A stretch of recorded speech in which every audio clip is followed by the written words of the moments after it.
Yes, I salute you all. Thanks for being on and thanks for watching. So basically, today we are under the contract law, and today we are going to look at the privity doctrine or the doctrine of privity. Basically, what you have to know about the doctrine of privity, basically it means that a third party cannot be sued or cannot sue on the what? On the contract. Basically, that's what it means. That a third party cannot sue or cannot be sued in the what? In a contract. That's the doctrine of privity, basically what it means, or what simply it can refer to, basically. And what you have to know is that it has basically like two principles. One of it is that a third party cannot be sued. A third party cannot sue or be sued who is not privy to the what? To the contract. We shall use the case of Dunlop versus Selfridge. Get under the case of Dunlop versus Selfridge, realize that the plaintiff contracted with due company about tires, but he contracted to sell to him the tires, but they agreed to sell them on the price that was fixed by the what? By the plaintiff. But however, this due company went ahead, contracted with Selfridge, and realized that Selfridge for him sold the tires on his own price. So the plaintiff sued Selfridge, but the court held that Selfridge was what? Or the defendant was a third party to the contract, which means wasn't liable in that case.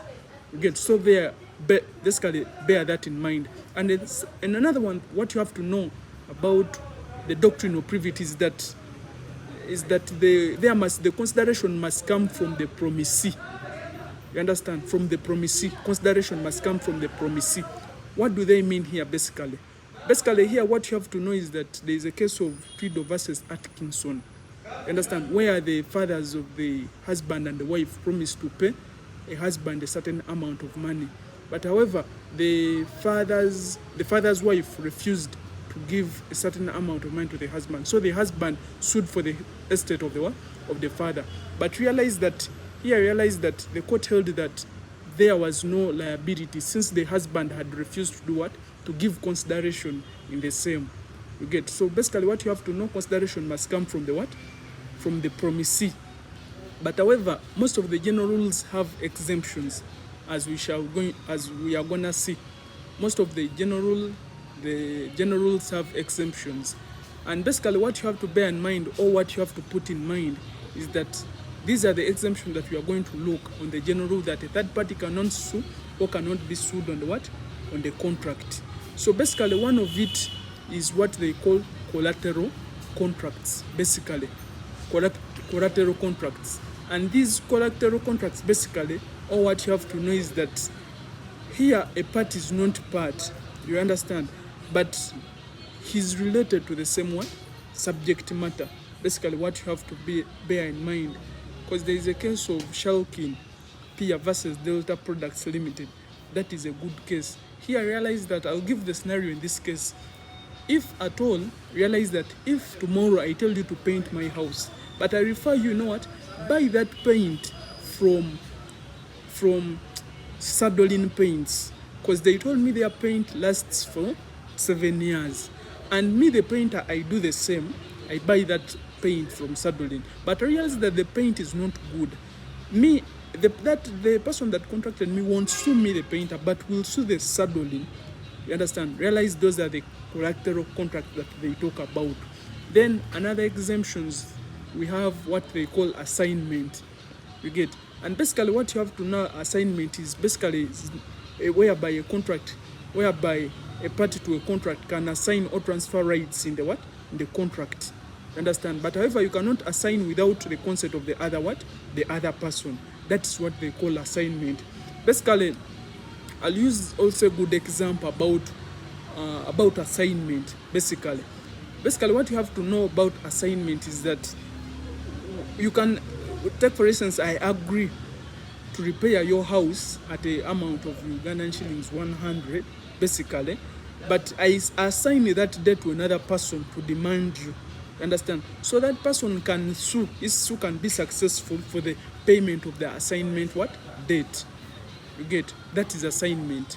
I assign someone to collect the debts or my rent, what and what. That's what they call assignment, basically. Then there's what you call trusts, or I can call it implied trusts. trust is an unequitable doctrine. It came out of results of equity, basically, fairness, basically. A trust, basically, someone holds a property on behalf of a beneficiary. You understand? Basically, that's what a trust means. Someone holds property on behalf of what?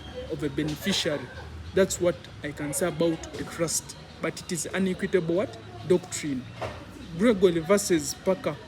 Gregory and Parker versus Williams, that is a good case on trusts or implied trusts as an exemption of the doctrine of what?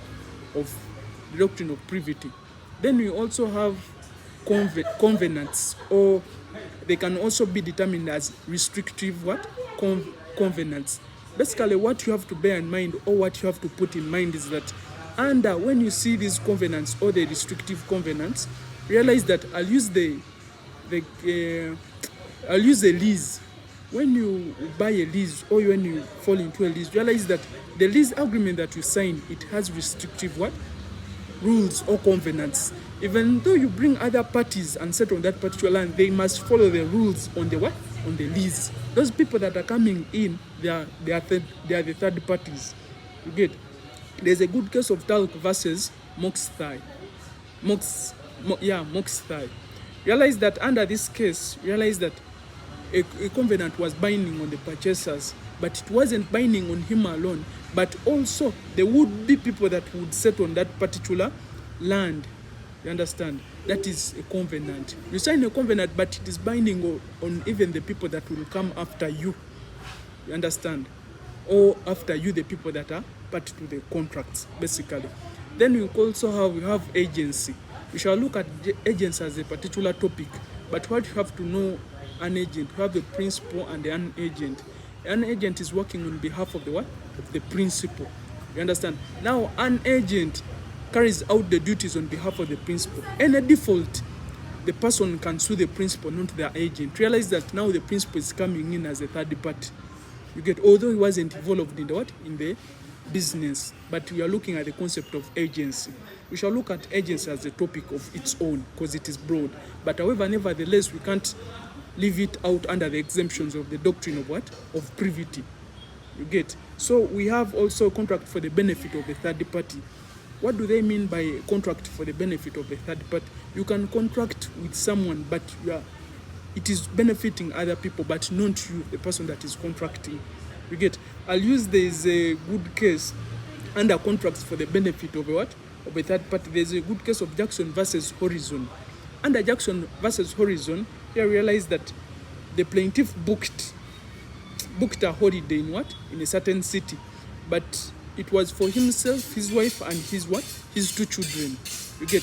But however, when he booked, realized that he booked on behalf of his children and wife. Realized that the accommodation wasn't in line with their expectations. So he could sue, although he had contracted on behalf of the other people. So the court held that the family members could get what? Could get damages for their disappointments in the convenience as well as his own. You understand? So that is a contract for the benefit of the what? Of third party, basically. However, those are some of the exemptions that I can outline. However, there is also specific performance, basically. Specific performance is also an equitable remedy. Basically, it calls for you to complete your duty or your obligations. You get? It is also an exemption to the what? When you read the case of this Beswick versus Beswick, that is a good case about specific performance, whereby court can enforce specific performance, whereby a contract court can enforce a party to carry out a duty for the benefit of what? Of a third party. You get? So bear that in mind. That is the brief that I can talk about the doctrine of privity. But other than that, thank you for listening, and I wish you the best. Anything that you feel that is not well or it is not good, put it in the comment section so that we can also discuss about it. Thank you very much.